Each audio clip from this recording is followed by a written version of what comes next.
What happens when America's sweetheart reaches her breaking point on live television? What you're about to witness isn't just another celebrity interview gone wrong. It's a raw, unfiltered implosion that shocked millions of viewers across the country. Kelly Clarkson, the powerhouse vocalist known for her bubbly charm and radiant laugh, walked into the Today Show studios expecting a routine interview with Craig Melvin. Instead, she walked straight into one of the most explosive moments in daytime TV history. This wasn't a scripted meltdown. This wasn't a PR stunt. This was the kind of live television crack in the armor that no one, least of all Kelly herself, saw coming. Before we dive into the unraveling of that morning, make sure you hit subscribe and drop a comment below. What do you think really pushed Kelly over the edge? Because trust me, by the end of this story, you'll have your own theory. The day began like any other in Studio 1A. Kelly arrived early, upbeat but carrying a heaviness that only those closest to her had noticed in recent weeks.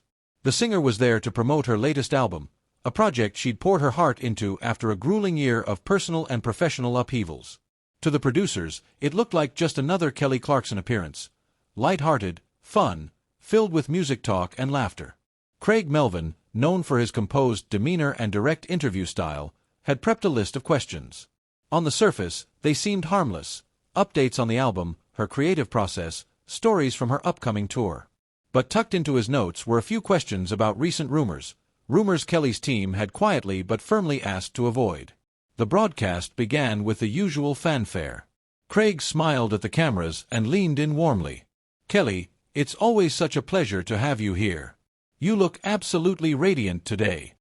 Kelly gave the expected smile, but it didn't quite reach her eyes. "Thank you, Craig. It's good to be here." The first few minutes played out smoothly enough. Talk of her album, the inspiration behind her lyrics, the excitement of returning to live performances. Viewers at home might have seen nothing unusual. But those paying close attention, the way her laugh felt a little forced, the way her answers were clipped, could sense something brewing beneath the surface. Then Craig shifted gears.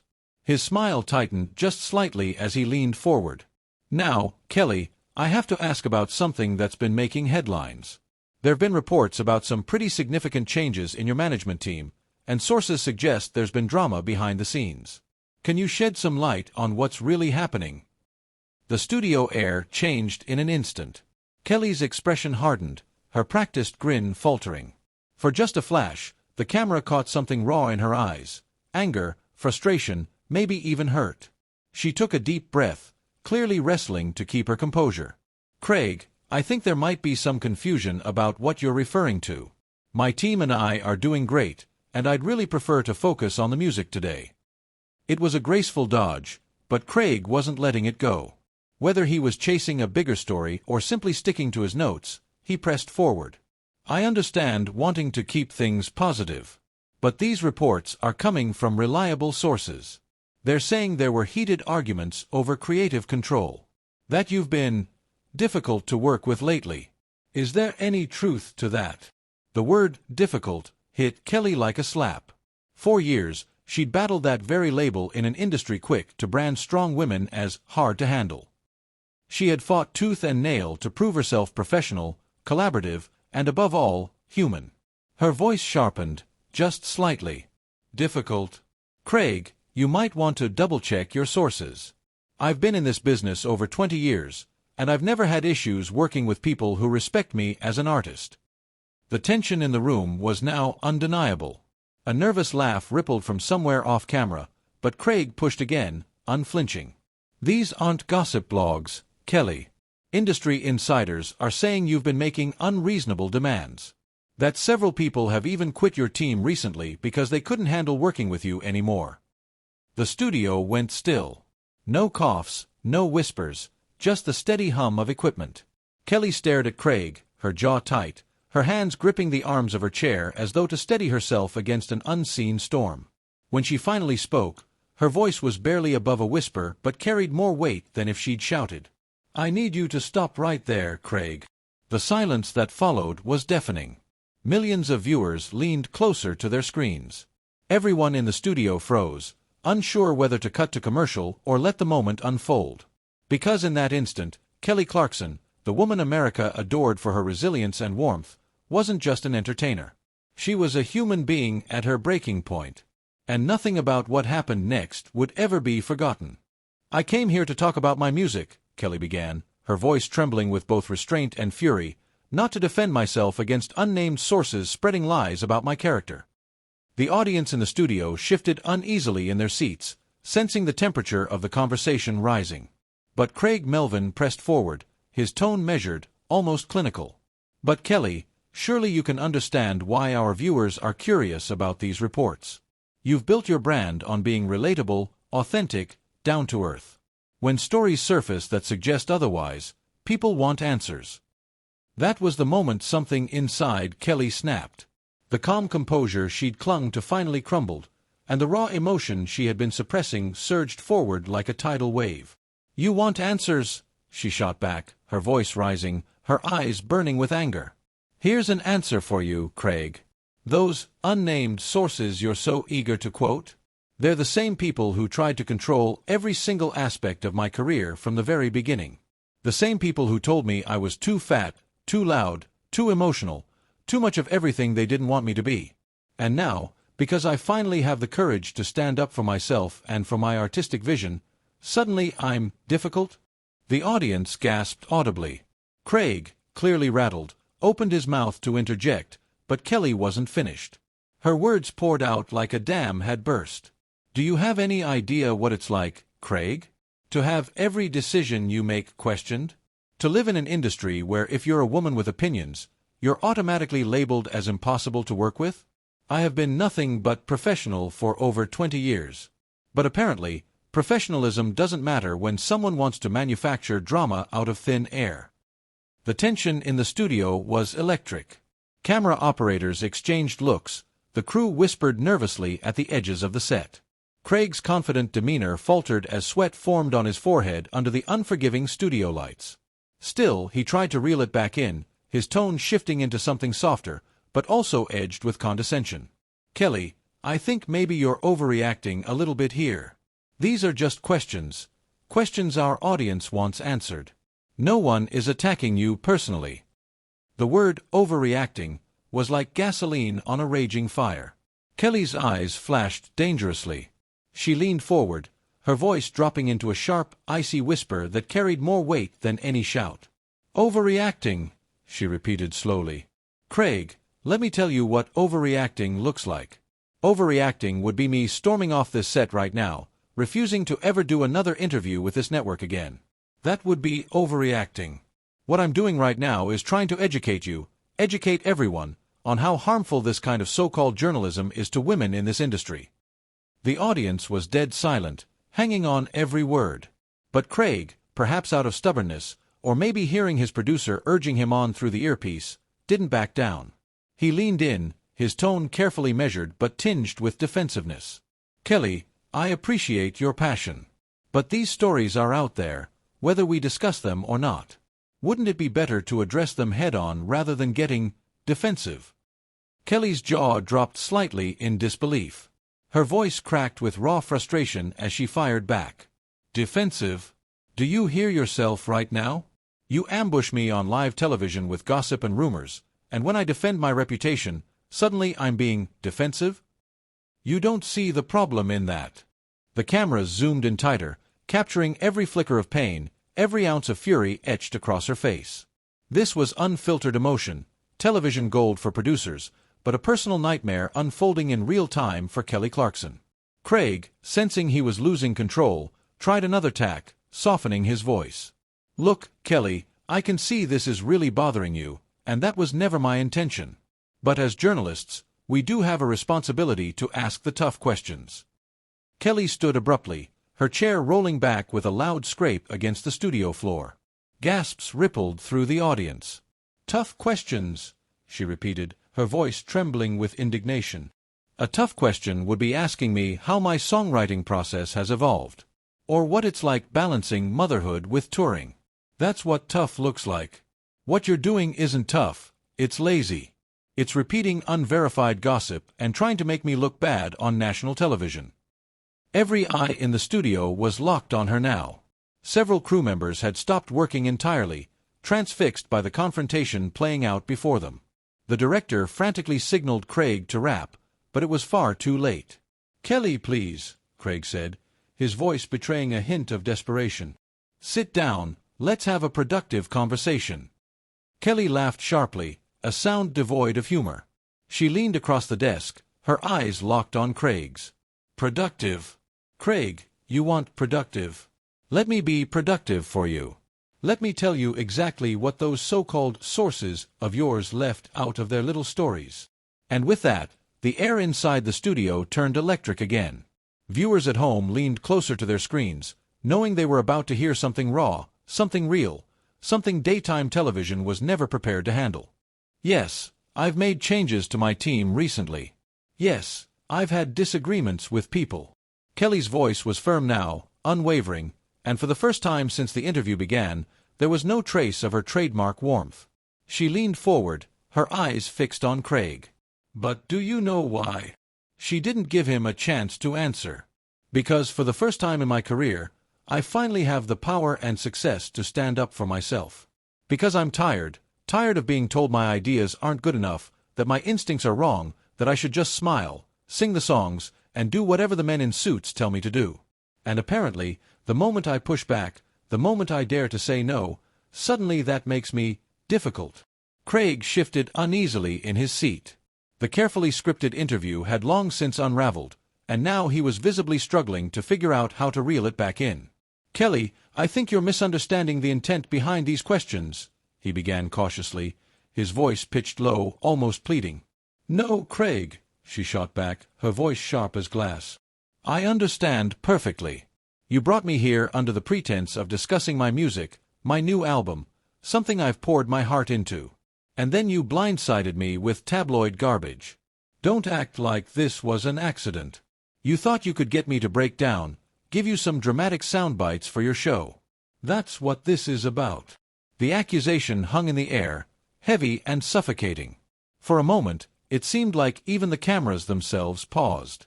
Craig's face flushed red, and a faint flicker of panic crossed his features. He realized Kelly had cut straight through the veneer. This wasn't journalism. This was entertainment, wrapped up and sold as news, and she was calling him out in real time, in front of millions. "That's not fair, Kelly," Craig countered weakly. "We genuinely wanted to give you a platform to tell your side of the story." Kelly's composure, already cracked, shattered completely. Her voice rose, carrying the full weight of 20 years in an unforgiving industry. "My side of the story," she repeated, almost laughing at the absurdity of it. "Here's my side. I've worked my butt off in this business for over 2 decades. I've sold millions of records, I've won awards, I've built a career brick by brick, on nothing but talent and grit. My side is that I've been professional and kind to everyone I've worked with, even when they didn't deserve it. And yet none of that seems to matter when someone needs content for their morning show.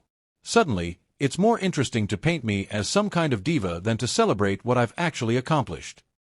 Her voice cracked on the last word, but the power behind it didn't waver.